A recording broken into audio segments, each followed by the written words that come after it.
Vitamin B12 जो है हमारे शरीर के लिए बहुत ज़्यादा ज़रूरी होता है। अगर इसकी कमी हमारे शरीर में हो जाए तो काफ़ी तकलीफ़ें हो सकती है। आपके हाथों में, पैरों में झिंझनाहट जिसे हम कहते हैं, चींटियाँ चलना, सेंसेशन ऐसे होता है, इस तरह का प्रॉब्लम होने लगता है। वीकनेस आपको महसूस होने लगता है, एनीमिया होने लगता है, आपको थकावट सी महसूस होने लगती है। उसी के साथ साथ याददाश्त में भी इसका असर पड़ता है, कन्फ्यूजन होने लगता है। डिप्रेशन के जैसे लक्षण भी आपके शरीर में अगर विटामिन B12 कम हो जाए तो इससे होते हैं। टेस्ट मुंह का बिगड़ जाता है, कड़वापन आने लगता है, मुंह में छाले आने लगते हैं और इस तरह के लक्षण जो है हमारे शरीर में हमें दिखते हैं विटामिन B12 की कमी से। पिछले वीडियो में मैंने डिटेल में सब चीज़ें बताई है। मैंने बताया है कि विटामिन B12 होता क्या है, हमारे शरीर में इसकी कमी क्यों होती है और क्या इसका फंक्शन है, क्या इसका काम है आपके शरीर के लिए।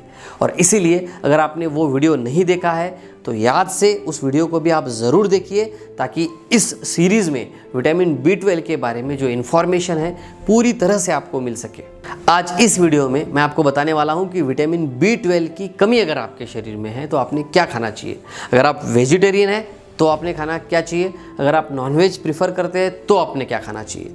आइए जानते हैं। डॉक्टर टोंग से होम्योपैथी ये चैनल सब्सक्राइब करें, बेल आइकॉन पर क्लिक करें तथा लाइक और शेयर करें। बीमारी से मुक्त स्वस्थ जीवन जिए। नमस्कार, मैं डॉक्टर शीतल टोंग से आपका बहुत बहुत स्वागत करता हूं मेरे इस चैनल पर। अगर हेल्थ से रिलेटेड इसी तरह की टिप्स आप पाना चाहते हैं तो ज़रूर याद से मेरे इस चैनल को सब्सक्राइब कीजिए और हाँ, बेल आइकॉन को दबाना बिल्कुल मत भूलिए, ताकि हर नया वीडियो सबसे पहले आप देख सको। आज हम जानेंगे विटामिन B की अगर आपके शरीर में कमी है तो आपने क्या खान पान करना चाहिए, क्या खाना चाहिए। विटामिन B के बारे में पिछले वीडियो में मैंने काफ़ी चीज़ें डिटेल में एक्सप्लेन की है, उसका इम्पोर्टेंस बताया है, क्या होता है ये भी बताया है। और ये इसलिए जानना ज़रूरी है ताकि आपको समझ में आ जाए कि इसका फंक्शन क्या है और आप पहचान सको कि आपको जो सिम्टम्स दिख रहे हैं, आपको जो लक्षण दिख रहे हैं, कहीं विटामिन B की कमी से तो नहीं है।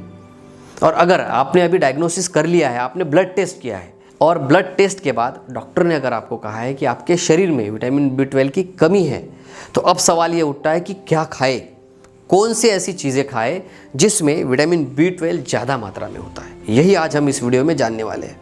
सबसे पहले मैं बताऊंगा वेजिटेरियन लोगों के लिए जो सिर्फ वेज खाते हैं, नॉनवेज नहीं खाते, उनके लिए क्या क्या ऑप्शंस है, वो क्या खा सकते हैं। और ये समझना बहुत ज़रूरी है। जनरली क्या होता है, दो ही सोर्सेस होते हैं। एक तो आप खाते हो, उसमें अगर कमी हो जाए तो आपके शरीर में विटामिन B12 की कमी हो सकती है, या फिर आपके डाइजेशन में, आपके एब्जॉर्प्शन में, आपकी जो अतड़ियाँ है वो उस विटामिन B12 को ना निकाल पाए, इससे प्रॉब्लम होता है। अब जो वेजिटेरियन लोग हैं, अभी जो 4-5 चीज़ें मैं बताने वाला हूँ, उसमें से अगर कुछ चीज़ें कम खाते हैं या नहीं खाते हैं, जैसे मिल्क है, कुछ लोगों को दूध बिल्कुल पसंद नहीं होता है, और अगर आप भी उनमें से हैं और आप दूध बिल्कुल नहीं लेते हैं तो ये बहुत बड़ा सोर्स है विटामिन B12 का आपके लिए। और इसीलिए बाकी के जो वेरिएंट्स हैं उनको आपने खाना चाहिए। सो पहली इंपॉर्टेंट चीज़ जो आपने लेनी ही चाहिए विटामिन B12 को बढ़ाने के लिए वो है दूध, मिल्क एंड मिल्क प्रोडक्ट्स।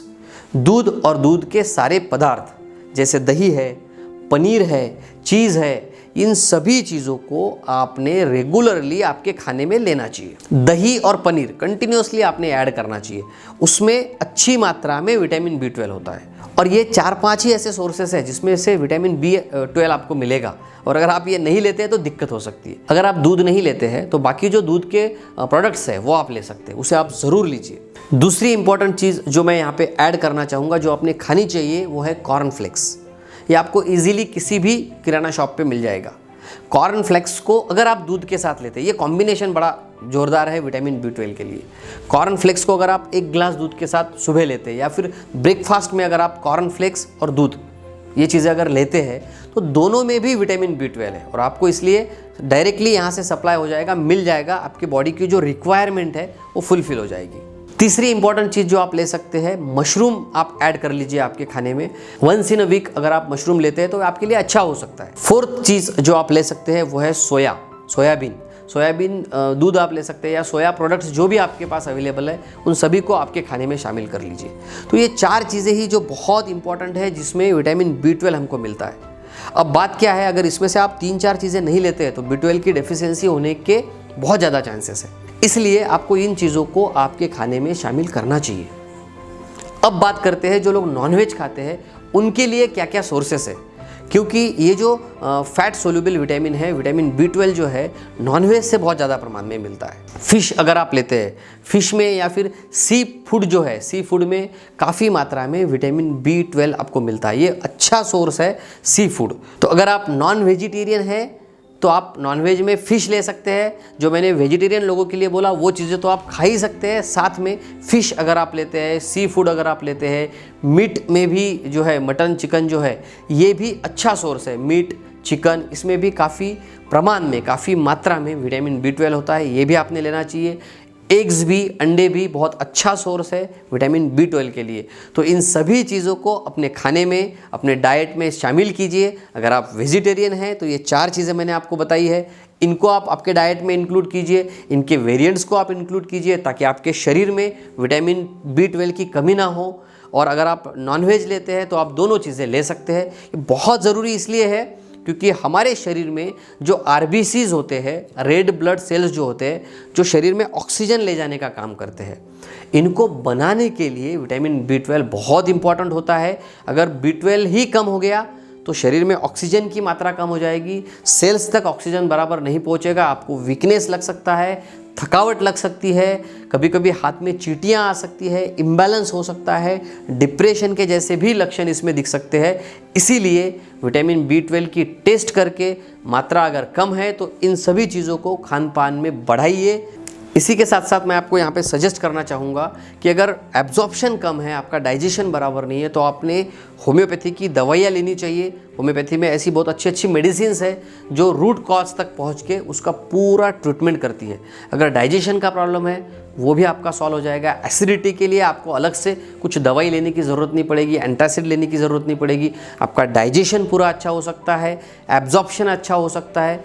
तो डेफिनेटली इसके साथ आप होम्योपैथी ले सकते हैं। आप मुझसे भी कंसल्टेशन कर सकते हैं। मेरा व्हाट्सएप नंबर मैंने नीचे दिया है, उस पर आप व्हाट्सएप कर सकते हैं। सो अपने खान पान की तरफ ध्यान दीजिए, खुश रहिए, हंसते रहिए, मुस्कुराते रहिए।